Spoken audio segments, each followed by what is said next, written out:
Air hostess pilot కావాలి అన్నదే మీ కల అయితే ఏరో ఫాల్కన్స్ ఏవియేషన్ అకాడమీ అడ్మిషన్స్ కోసం డిస్ప్లేలో కనిపిస్తున్న నంబర్స్ కి కాంటాక్ట్ చేయండి. Hi hello welcome to post 360.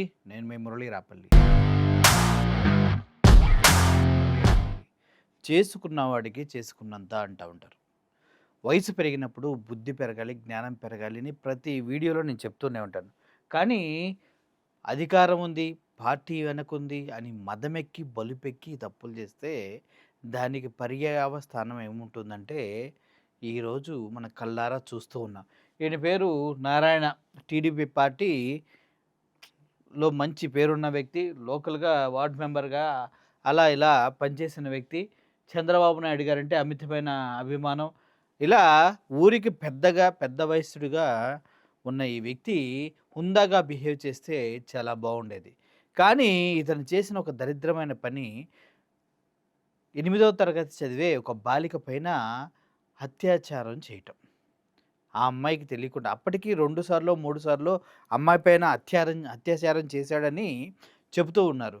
ఈ వ్యక్తి ప్రతిసారి తను హాస్టల్కి వెళ్ళటం, తను తీసుకురావటం, అత్యాచారం చేయటం, మళ్ళీ తీసుకెళ్ళటం, ఇలా తను భయపెట్టి కొట్టి ఇలా చేస్తూ ఉన్నాడంటూ వాళ్ళ నాయనమ్మ వాళ్ళంతా చెప్తూ ఉన్నారు. ఎందుకు ఇంత దిగజారిపోతున్నారంటే, ఒకటి అధికార మదం కావచ్చు, 2 పార్టీ వెనుకుందనే బలుపు కావచ్చు. ఇలా టీడీపీకి సంబంధించినటువంటి నాయకులంతా కూడా, నాయకులు చాలామంది ఈ సెక్స్ స్కాండిల్లో దొరికిపోవటం, అమ్మాయిలతో న్యూడి వీడియోలో దొరికిపోవటం, భర్తను పక్కన ఉండగానే వేరే ఆవిడతో వీడియో కాల్స్ ట్రైన్లో మాట్లాడటం, ఇలా ఒకరికొకరు ఎలా చెప్పుకున్నా కూడా వీళ్ళు ఇలా ఘోరమైనటువంటి తప్పిదాలు చేస్తున్నారు. ఈ వ్యక్తి తన మనవరాలు వయసు ఉన్నటువంటి చిన్న పాపని అక్కడ దగ్గరలో ఉన్నటువంటి పొదల్లోకి తీసుకెళ్ళి అత్యాచారం చేయబోతూ ఉంటే చాలామంది వచ్చి కాపాడారు. ఈ విషయం అంతా తెలిసినప్పటికీ ఈ కీచకుడి భాగవతాన్ని బయటపెట్టినటువంటి కుర్రోళ్ళు ఆ తర్వాత ఏం జరిగిందంటే, దీనిపైన కుటుంబ సభ్యులు దాడి చేసి కొట్టడం జరిగింది. బట్టలిప్పేసి రోడ్డు మీద పొర్లించుకుంటూ తన్నడం జరిగింది. ఆ తర్వాత పోలీసులు వచ్చారు, అరెస్ట్ చేశారు, అంతా ఓకే. కానీ ఈరోజు ఇది కథ వేరే మలుపు తీసుకుంది. అదేంటంటే, ఈరోజు కథ వేరే మలుపు తీసుకుంది. నేను కౌన్సిలర్ని, నన్నేం పట్టుకుంటావా, ఫోన్ చేసుకో ఎవరికన్నా అని ఊగిపోయిన తర్వాత, దొంగ దొరికిన తర్వాత ఊగిపోయినట్టు ఊగిపోయాడు. ఆ పాపకి జరిగిన అన్యాయాన్ని అందరూ గమనించారు. తల్లిదండ్రులు కూడా బయటకు వచ్చి, వాళ్ళ నానమ్మ వీళ్ళంతా కూడా బయటకు వచ్చి మాట్లాడారు. వాళ్ళ కుటుంబంలో ఉన్నటువంటి పెద్దవాళ్ళైతే రోడ్డు మీద బట్టలిప్పి మరీ కొట్టారు. ఇదంతా అయిపోయిన తర్వాత పోలీసులు అరెస్ట్ చేసి తీసుకువెళ్తుండగా అతను వర్షం పడుతుంటే టాయిలెట్కి వెళ్తా అని వెళ్ళాడంట. వెళ్ళిన తర్వాత చూస్తే అక్కడ ఉన్నటువంటి చెరువులో దూకేశాడని చెప్తూ ఉన్నారు. ఈ వ్యక్తిని చెరువులోంచి తీస్తూ ఉన్నారు.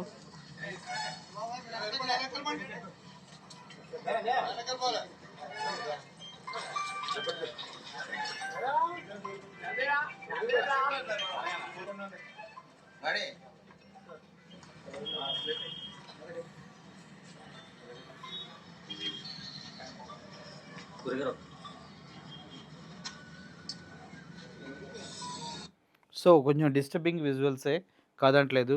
కానీ చేసిన తప్పుకు శిక్ష అనుభవించక తప్పదు ఎవడైనా కూడా. ఇంత పెద్ద వయసులో 10 మందికి మంచి చెప్పవలసినటువంటి ఈ వ్యక్తి ఒక బాలికని దారుణంగా పాడు చేశాడని చెప్తూ ఉన్నారు. ఈ క్రమంలోనే దీనిపైన పోక్సో చట్టం కూడా ఇంప్లిమెంట్ అవుతుంది. ఎందుకంటే ఆ అమ్మాయి మైనర్ కాబట్టి. ఆ క్రమంలోనే ఇతన్ని పోలీసులు అరెస్ట్ చేసి తీసుకెళ్తుండగా, ఈయన వర్షం వస్తుంటే టాయిలెట్కి వెళ్తాను వెళ్ళాడంట. పోలీసులు చెట్టు కిందకు దాక్కోవడానికి వెళ్ళారంట. ఈయనైతే ఇలా విగత జీవిగా చెరువులో పడి చనిపోయి కనిపించాడనమాట. ముఖ్యంగా నాకు అర్థం కాని విషయం ఏంటంటే, మరీ అంత ఎర్రోళ్ళ ప్రజలు, అంటే పోలీసులు చేతకానోళ్ళ, ఇలా పారిపోయి దూకేస్తే ఆయనకి ఈత రాదా? ఓకే, ఈత వచ్చినా కూడా చచ్చిపోయాడా? అంటే దీని వెనక చాలా డౌట్లు ఉన్నాయి. ఎందుకంటే ఇదంతా టీడీపీ పార్టీకి అంటుకోబోతున్నటువంటి దరిద్రం. దీన్ని తప్పించటాని కోసం ఏమన్నా జరిగిందా అనే అనుమానాలు చాలామందిలో వినిపిస్తున్నాయి, కనిపిస్తూ ఉన్నాయి. ముఖ్యంగా ఇతను దొరికిన వెంటనే ఆల్రెడీ కమ్మ, కాపు మధ్య గొడవల్లో ఏబీ వెంకటేశ్వరరావు గారు దారుణమైన కామెంట్స్ చేశారు. కులాల మధ్య గొడవలు వస్తూ ఉన్నాయి. కమ్మ, కాపులు కొట్టుకుంటూ ఉన్నారు అన్నప్పుడు ఎవరైతే బాధితులు ఉన్నారో వారికి వెళ్ళి డబ్బులు, అన్ని ఉద్యోగాలు అన్నీ ఇలా దారాదత్తం చేశారు చంద్రబాబు నాయుడు గారు గవర్నమెంట్. అప్పుడు ఏబీ వెంకటేశ్వరరావు గారు నిన్న ఒక మాట మాట్లాడారు.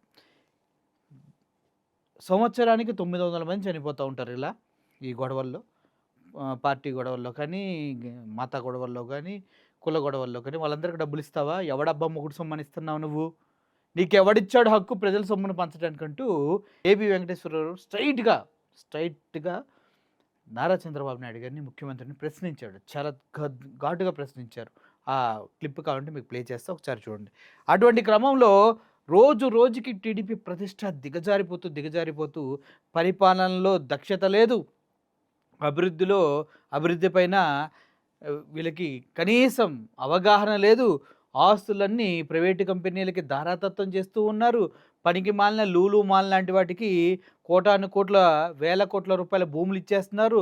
మన రాష్ట్రంలో వాడేం పక్క రాష్ట్రం వెళ్తే, బీహార్ వెళ్తే అక్కడ లూలు వాడే 600 కోట్లు పెట్టి భూమి కొనుక్కుంటున్నాడు. మనం ఎందుకు ఫ్రీగా ఇస్తున్నాం మనకు తెలియదు. ఊరు పేరు లేని ఉర్సా క్లస్టర్స్కి కోట్ల రూపాయల భూములు దారాదత్తం చేస్తూ ఉన్నారు. ఆరోగ్యశ్రీ సేవలు నిలిచిపోయినాయి. ప్రభుత్వ వైద్య కళాశాలను తీసుకెళ్ళి ప్రైవేటు పరం పీపీ అంటున్నాడు. ఏదేదో చేస్తున్నారు. ప్రజలంతా దగ్గర నుంచి క్షుణ్ణంగా గమనిస్తూ ఉన్నారు. ఈ క్రమంలోనే క్లియర్గా దీని వెనక కుట్ర ఉందనేసి బయట మాటలు వస్తూ ఉన్నాయి. 13 సంవత్సరాలు. సో ఈ విషయమై పోలీస్ ఆఫీసర్ కూడా మాట్లాడుతున్నా, ఒకసారి వినండి. చాలా క్లారిటీగా మాట్లాడతారు ఈయన. 13 సంవత్సరాల మైనర్ గర్ల్ సెక్సువల్ గా అబ్యూజ్ చేసినటువంటి నారాయణరావు అనే వ్యక్తిని నిన్న ఉదయం ఇచ్చిన కంప్లైంట్ మీద అరెస్ట్ చేసి 5 గంటలకి అరెస్ట్ నుంచి కోర్టుకు ప్రొడ్యూస్ చేసే క్రమంలో ఫార్మాలిటీస్ అన్ని పూర్తి చేసి రాత్రి 10 గంటల టైంలో అతన్ని కోర్టుకి ఎస్కార్ట్ తీసుకెళ్తా ఉండగా దారిలో కోమటి చెరువు దగ్గర, ఈ సాయి వేదిక దగ్గర కోమటి చెరువు దగ్గర నేచర్ కాల్స్ కి వెళ్ళాల్సి ఉందని అతను రిక్వెస్ట్ చేస్తే ఎస్కార్ట్ వాళ్ళు జీప్ ఆపి అతను లాబరేటరీ కూర్చున్నాడు. అయితే ఈ లోపల గట్టిగా వర్షం పడుతుండడం వల్ల వీళ్ళు కానిస్టేబుల్స్ కొద్దిగా దూరంగా వెళ్ళి చెట్టు కింద నిల్చున్నారు. ఈ లోపల అసలు కామెడీ ఏంటంటే ఆయన్ని కారులో తీసుకెళ్తున్నారు. చెప్పటం చూడండి, కారులో తీసుకెళ్తున్నారు. అతనికి నేచర్ కాల్స్ వచ్చినాయి అంటే 102 లాబరేటరీకి వెళ్తూ ఉన్నాడు. వర్షం పడటంతో వీళ్ళు కారు దగ్గర నుంచి పడిపోయి చెట్టు దగ్గర దాక్కున్నారంట. అదేందన్నా భలే విచిత్రంగా చెప్తున్నారన్న మీరు. భలే బాగుంది ఈ స్టోరీ, బాగుంది. వాళ్ళ సడన్ అతను పరిగెత్తుకుంటా వెళ్ళి చెరువులో దూకినట్టుగా చెప్తున్నారు వాళ్ళు. హైలైట్ ఏంటంటే ఆయన పరిగెట్టుకుంటూ వెళ్ళి దాంట్లో దూకి, ఇది ఎవరు చూశారు మరి?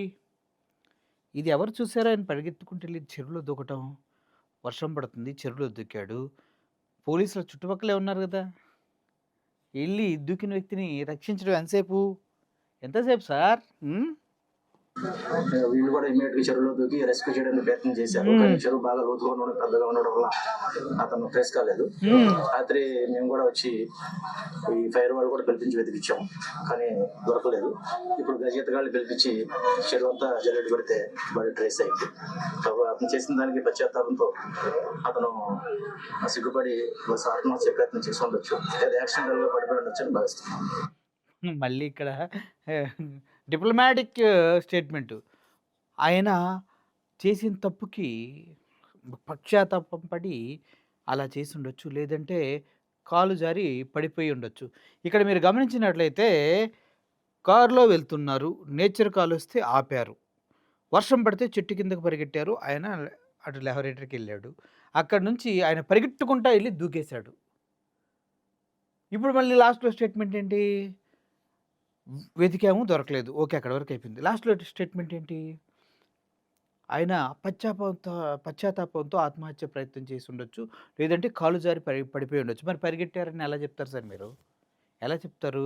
సో ఏదేమైనప్పటికీ ఒక దుర్మార్గుడు చనిపోయాడు అని చాలామంది అనుకోవచ్చు, కానీ ఇలా కాదు. ప్రత్యేకంగా ఇటువంటి వ్యక్తులకి కోర్టులో శిక్షలు పడాలి. దాని ద్వారా ప్రత్యేకమైన మెసేజ్ ఇటువంటి దుర్మార్గులకి వెళ్ళాలి. అంతేగాని ఆత్మహత్య చేసుకున్నాడు, పారిపోయి దూకేశాడు అని పోలీసులు చెప్పడం వెనక వాస్తవాలు అవాస్తవాలు అనేది వాళ్ళకే తెలియాలి.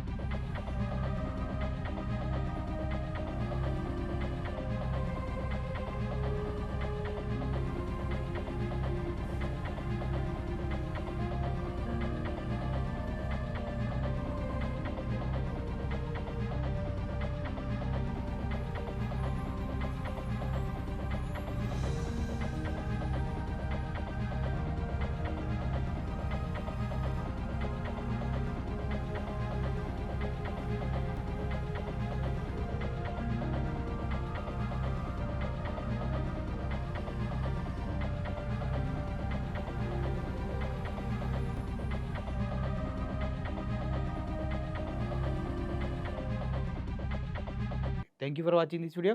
మీరేమనుకుంటున్నారో కింద కామెంట్ రూపంలో తెలియదు. Murali signing off. Thank you so much.